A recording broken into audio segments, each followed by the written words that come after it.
محترم سامعین کرام، اللہ تعالیٰ نے روزے کا مقصد یہ بیان کیے ہے کہ روزہ رکھ کر انسان متقی بن جائے، تقوی شعار بن جائے۔ قرآن پاک کے دو مقام میں آپ کے سامنے عرض کرتا ہوں، جس سے یہ بات واضح ہوتی ہے کہ اللہ کی اس زمین پر انسان کہلانے کا حقدار ہی وہ شخص ہے جو کہ متقی ہے۔ جو متقی نہیں ہے وہ اپنی زبان سے تو بھلے یہ کہتا رہے کہ میں انسان ہوں، لیکن قرآنی دلائل کی روشنی میں وہ اپنے آپ کو انسان کہنے کا حقدار نہیں ہے۔ آپ ذرا غور فرمائیں، سورہ بقرہ کے آغاز میں اللہ تعالیٰ فرماتے ہیں کہ ذالک الکتاب لا ریب فیہ ھدی للمتقین۔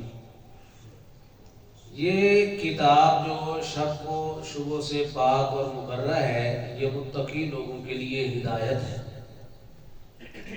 آگے چل کر اللہ تعالیٰ فرماتے ہیں شہر رمضان الذی انزل فیہ القرآن۔ اس آیت کے اندر اللہ نے فرمایا کہ یہ قرآن پاک ھدی للناس، پوری انسانیت کے لیے ہدایت ہے۔ شروع میں کیا فرمایا؟ صرف متقی لوگوں کے لیے ہدایت ہے، اور ایک مقام پر فرمایا تمام لوگوں کے لیے ہدایت ہے۔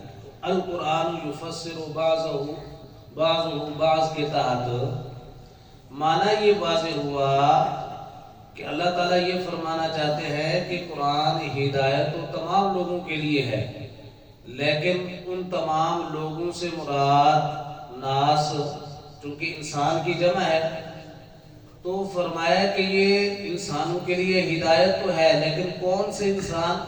جو کہ متقی ہے، جو کہ متقی ہے۔ جو متقی نہیں ہے وہ انسان ہی نہیں ہے۔ جب وہ انسان ہی نہیں ہے تو قرآن اس کے لیے ہدایت کیسے ہو سکتا ہے؟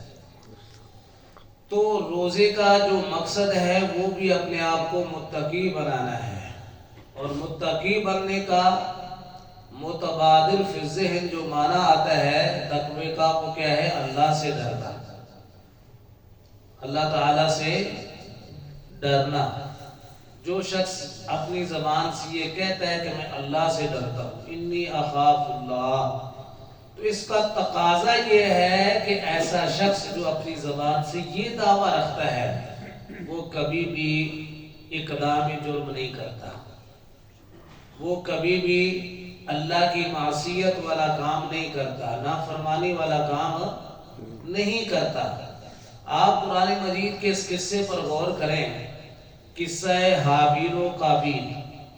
جب قابیل نے کہا کہ میں تو تجھے قتل کروں گا، تو حابیل نے کیا کہا کہ لئن بسطت الی یدک لتقتلنی، اگر تو نے اپنا ہاتھ مجھے قتل کرنے کے لیے لمبا کیا اور مجھے میری طرف بڑھایا، تو ما انا بباسط یدی الیک، میں نہیں اپنا ہاتھ تیری طرف تجھے قتل کرنے کے لیے بڑھاؤں گا۔ کیوں؟ انی اخاف اللہ رب العالمین، کیونکہ میں اللہ سے ڈرتا ہوں۔ جو اللہ سے ڈرتا ہے وہ اقدام جرم نہیں کرتا۔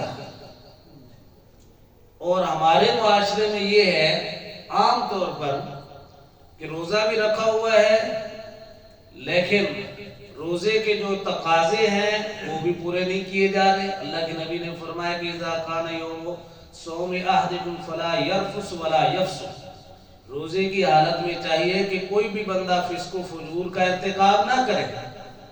اور اللہ کے نبی صلی اللہ علیہ وسلم نے فرمایا کہ من لم یدع قول الزور والعمل به فلیس للہ حاجہ ان یدع طعامہ وشرابہ۔ روزہ رکھ کر بھی وہ غلط بولتا ہے، غلط سنتا ہے، غلط دیکھتا ہے، اللہ کو اس کے بھوکے پیاسے رہنے کی ضرورت نہیں ہے۔ خام خواہ لوگوں کو یہ باور کروا رہا ہے کہ میں نے روزہ رکھا ہوا ہے، اور زبان سے وہ غلط انداز میں غلط استعمال کر رہے، زبان کو، کان کو غلط استعمال کر رہا ہے، آنکھ کو غلط استعمال کر رہا ہے، تو فرمایا یہ خام خواہ اپنے آپ کو بھوکا پیاسا نہ رکھے۔ اور ویسے بھی ہم غور کریں، اللہ کے نبی نے فرمایا کہ الصوم جنہ، روزہ تو جہنم سے ڈھال اور بچاؤ کا ذریعہ ہے۔ اور ایک روایت میں آتا ہے کہ ما لم یخرقھا، جب تک اس کو پھاڑے نہیں۔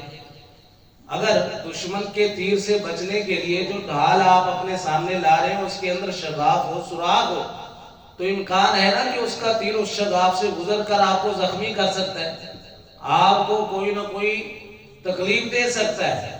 تو فرمایا کہ یہ روزہ اس وقت ڈھال اور بچاؤ کا ذریعہ ہے جب تک کہ اس کے اندر کوئی سوراخ نہ ہو۔ صحابہ نے پوچھا اللہ کے نبی صلی اللہ علیہ وسلم اس سوراخ سے مراد یا اس کے پھاڑنے سے مراد کیا ہے؟ آپ نے فرمایا کہ الغیبہ، غیبت کرنا۔ کیا کرنا؟ تو ذرا انسان عقل سے بھی سوچے کہ جو روزہ انسان کو یا جس انسان کے روزے میں اتنی جان اور طاقت نہیں ہے کہ وہ روزہ اس کو غیبت سے روک سکے، غلط دیکھنے سے روک سکے، غلط سننے سے روک سکے، کیا وہ روزہ اس کو جہنم سے روک سکے گا؟ جہنم سے بچاؤ کا ذریعہ بن جائے گا۔ اللہ تعالی ہمیں روزے کے تقاضے پورے کرنے کی توفیق عطا فرمائے، آمین و ماری